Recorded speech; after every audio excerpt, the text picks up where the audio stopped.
گندگی میں پھینکا گیا، جلایا گیا۔ آج اللہ کا قرآن میرے تیرے دروازے پہ کرلاتا پھرتا ہے، روتا پھرتا ہے، اور مسلمانوں ہے کوئی میرا او لوگا میری توہین ہو گئی، اس کا وارث کون بنے؟ قرآن کریم کے وارث مدینے کے قبرستان میں سو گئے۔ فاطمہ بنت خطاب نے اس وقت میں بھی ادب کو ملحوظ رکھا، کہنے حالانکہ بال پھٹے ہوئے ہیں، کپڑے پھٹے ہوئے ہیں، خون پھونک رہی ہے، خامد بے ہوش پڑا ہے، ایسی حالت میں بھی کہتی ہے میں تجھے دکھا تو دیتی مگر تو کافر پلیت ہے۔ قرآن کریم میرے اللہ میاں کا مقدس کلام ہے۔ عورت ذات ہو کر ایسے وقت میں بھی بالکل پرواہ نہ کی۔ آج ہم قرآن مجید کی جھوٹی قسمیں کھانے کے لیے تیار ہیں، اس کو تعویذ گنجوں میں استعمال کرنے کو تیار ہیں، مر جائے کوئی میت کی بغل میں رکھ کر قبر تک لے جانے کا مشغلہ بنا لیں گے، اور قرآن کریم کے وارث کہاں گئے؟ قرآن کریم کے مالک کہاں چلے گئے؟ جو یوں پوچھے بے ادبی کرنے والوں تم کون ہو؟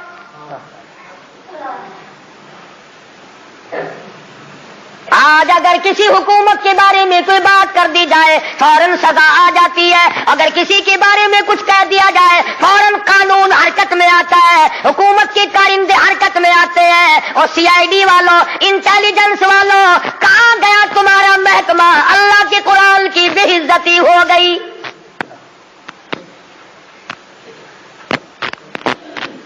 جاؤ فاطمہ بنت خطاب کی قبر سے جا کے پوچھو، لہو تھوک رہی ہے، خامد بے ہوش پڑا ہے، بھائی نے سر کے بال پکڑ کے مارا ہے۔ ارے ایک اور اندازہ لگاؤ، ایک تو مارنے والا غیر ہو، رب ذوالجلال کی قسم یہ فاطمہ بنت خطاب کے جگر سے پوچھو، مارنے والا بھائی ہے، مار کھانے والی بہن ہے۔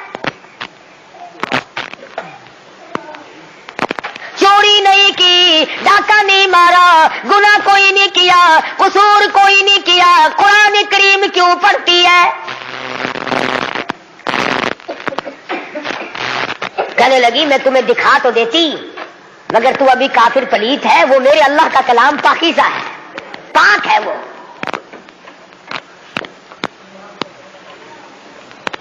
دیکھوں گا ضرور، میں پاک کیسے ہو سکتا ہوں؟ کہنے لگی پانی لاتی ہوں۔ اندازہ لگاؤ، قربان جاؤں فاطمہ بنت خطاب، تیری ایک ایک ادا پہ روتی جاتی ہے، خون تھوک رہی ہے، پانی لا رہی ہے، اور پانی لا کر کے بھائی کے اوپر پانی ڈالتی جاتی ہے، خون بھی تھوک رہی ہے، آنسو بہا رہی ہے، اور آسمان کی طرف چہرہ اٹھا کر یوں چپکے سے جھولی پھیلا دی، الہی باہر کو میں دھو رہی ہوں، اندر کو تو پاک کر دے۔ باہر پانی ڈالنا میرا کام ہے، اندر کو صاف کر دینا یہ تو تیرا کام ہے۔ غسل کرا دیا، قرآن کریم کا ورقہ ہاتھ میں دے دیا، تم سارا قرآن کریم پڑھتے ہو سنتے ہو مگر مردوں کے لیے۔ آج عدالت میں قرآن کریم کے لیے جگہ کوئی نہیں، کچہری میں جگہ کوئی نہیں، مارکیٹ میں جگہ کوئی نہیں، محلے میں جگہ کوئی نہیں، میری تیری شادی میں قرآن کریم کا پوچھنے والا کوئی نہیں، ایوان صدر میں پوچھنے والا کوئی نہیں، کسی معاملے میں قرآن کے جاننے ماننے والا کوئی نہیں۔ ادھر آ، فاروق اعظم نے ایک آیت پڑھی، صرف ایک آیت پڑھی، ادھر حضور صلی اللہ علیہ وسلم کی جھولی پھیلی ہوئی ہے، ادھر فاطمہ بنت خطاب کے آنسو ہیں۔ ایک آیت پڑھنے کے بعد فوراً پکار اٹھے، اے میری بہن مجھے بھی یہ دولت ملنی چاہیے جو دولت تجھے ملی۔ اور فرماتے ہیں فاطمہ میں گستاخی کے ارادے سے چلا تھا، قتل کے ارادے سے چلا تھا، اب میرے گلے میں رسی ڈال کر مجھے گلیوں میں سے گھسیٹ کے دربار رسالت میں لے کے جا۔ سجدہ شکر کیا بہن نے، الہی تیرا شکر ہے میرے بھائی کو ہدایت ہو گئی، میں اپنی ماں بھول گئی، میں اپنا دکھ بھول گئی، اپنی پریشانی بھول گئی، زخموں کو بھول گئی، اے میرے اللہ تیرا لاکھ لاکھ شکر ہے میرے بھائی کو اسلام کی دولت مل گئی۔ دربار رسالت میں سب کہہ دو صلی اللہ علیہ وسلم میں حاضر ہوئے، اسلام سے مشربہ اسلام ہوئے۔ حضور صلی اللہ علیہ وسلم نے وضو فرمایا، نماز کی نیت باندھنے لگے۔ فاروق اعظم نے پوچھا کیا کرو گے؟ کہ نماز پڑھوں گا۔ عرض کیا نماز کیا چیز ہے؟ فرمایا میرے اللہ کا حکم ہے، میرے اللہ کی یاد ہے، عبادت ہے۔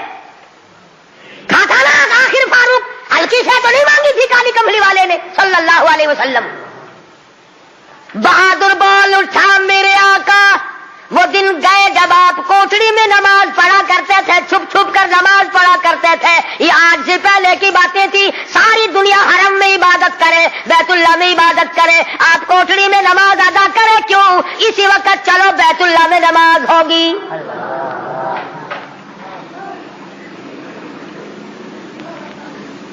میں نے عرض کیا تھا نا کہ ہلکی سے نہیں مانگی نبی نے۔ اور ادھر وہ جو تھا نا دار الندوہ، جہاں بڑے بڑے قریش انتظار میں بیٹھے ہیں، ابھی سر کٹے گا نعوذ باللہ نبی صلی اللہ علیہ وسلم کا، ابھی لاتے بیت اللہ میں تشریف لے آئے اور مکے کی طرف تمام لوگوں کی طرف منہ کر کے فرمایا اللہ اکبر۔ وہ سارے کمیٹی کے ممبر، مرد عورت بچے دوڑے لوگ، کام بن گیا۔ جس کام کے لیے ہم نے بھیجا تھا وہ کام بن گیا۔ نعوذ باللہ نبی کو شہید کر دیا گیا۔ سامنے آئے، فاروق اعظم فرمانے لگے آؤ، جس نے اپنے بچے یتیم کرانے ہو وہ مقابلے میں آ جائے، جس نے اپنی بیوی کا سہاگ اجاڑنا ہو سامنے آؤ۔ وہ دن گئے جب تم میرے محبوب کو تنگ کیا کرتے تھے، اب انگلی کا اشارہ کرو گے میں انگلی کو کاٹ کے رکھ دوں گا، آپ کا اشارہ کرو گے اپنے محبوب کی حمایت میں تمہاری آنکھ نکال کے پھینک دوں گا۔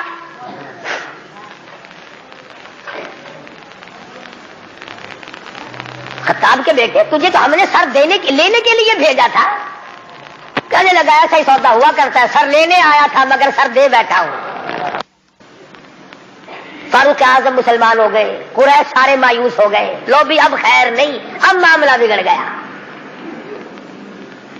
پروردگار عالم نے وہ شان بخشی، حضور صلی اللہ علیہ وسلم فرماتے ہیں اے عمر، جس گلی سے تو نکل جائے، جس بازار سے تو نکل جائے، اس بازار میں شیطان داخل ہونے کی جرأت نہیں کرتا۔ اور یوں فرمایا اگر میرے بعد نبوت کا دروازہ کھلا ہوتا اور ختم نبوت کا تاج میرے سر پہ نہ ہوتا تو میرے بعد تجھے نبی بنایا جاتا۔ اور پھر سیدہ حفصہ رضی اللہ تعالی عنہا فاروق اعظم کی بیٹی ہے، حضور صلی اللہ علیہ وسلم کی گھر والی ہے۔ فاروق اعظم حضور صلی اللہ علیہ وسلم کے سسر ہیں۔ کیا نظارے آئے ہوں گے جس وقت فاروق اعظم کے دروازے پہ کالی کملی والے دلہا بن کر آئے۔ جس کا داماد امام الانبیاء ہو، کیا کہنا اس کی عظمتوں کا۔ اور پھر تمام صحابہ کرام میں جلیل القدر مرتبہ، عظیم مرتبہ، اس طرح سے زندگی گزاری۔ ایک یہودی اور ایک منافق کے درمیان جھگڑا ہوا تلوار پہ، وہ کہتا تھا میری ہے، مسلمان تو نہیں تھا، منافق تھا، وہ کہتا تھا میری ہے۔ جناب رسول کریم صلی اللہ علیہ وسلم نے فیصلہ فرمایا کہ یہودی کی تلوار ہے، تیرے پاس شاہد نہیں، گواہ نہیں۔ منافق جانتا تھا کہ فاروق اعظم تیز مزاج آدمی ہے۔ فاروق اعظم کے پاس آیا اور کہنے لگا کہ میرا اور اس یہودی کا جھگڑا ہے، فیصلہ کریں آپ۔ تلوار پہ جھگڑا ہے ہمارا، یہ کہتا میری ہے اور میں کہتا ہوں میری ہے۔ یہودی نے چپکے سے کہا کہ جی ہاں آپ فیصلہ کر دیں۔ پہلے محمد عربی صلی اللہ علیہ وسلم نے بھی فیصلہ فرمایا۔